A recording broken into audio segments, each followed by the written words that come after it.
नादिकी आदरवंत ज्ञानी त्या ज्ञानार्थ उपदेशिती सारांश कृष्ण कृपामूर्ती अर्जुना जे प्रेमे वदती गुरुसेवा गुरुप्रणती ज्ञान संवित्तिदायकही अर्जुना येणे मार्गे जाता तत्वदर्शी ज्ञानी तुझ करिता दावितील ज्ञानाचा रस्ता बाबा या अर्था मी जाणे शांकर भाष्य आनंदगिरी शंकरानंदी व्याख्या श्रीधरी मधुसूदन नीलकंठाधारी उपदेश परी ही देवाची प्रथम दोन चरणांचा अर्थ मान्य करीती साई समर्थ परी उत्तर श्लोकार्ध मथित साई जे कथित ते परिसा इतरही भक्त चकोरगण साई मुखचंद्र अनुलक्षून करावया अमृतकण सेवन आपसरूनी आस्थित म्हणती नाना तृतीय चरण पुनश्च लक्षात घेई पूर्ण ज्ञान शब्दामागील जाण अवग्रह आण अर्थास हे मी काय वदे विपरीत अर्थाचा काय करीतो अनर्थ असत्य काय पूर्वील भाष्यार्थ ऐसे ही निरर्थ नामानी ज्ञानी आणि तत्वदर्शी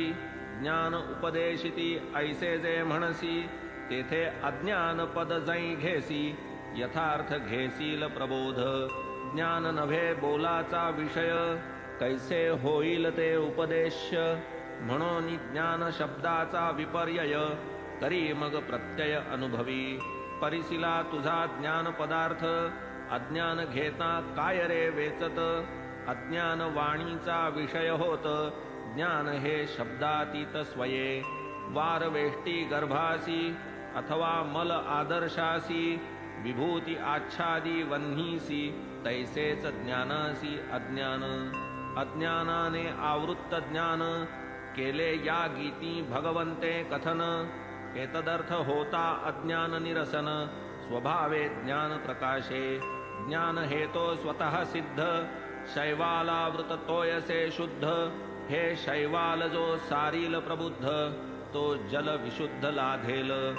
जैसे चंद्र सूर्यांचे ग्रहण ते तो सर्वदा प्रकाशमान राहू केतु आड येऊन आमुचे नयन अवरोधिती चंद्र सूर्या नाही बाध हा तो आमुचे दृष्टीस अवरोध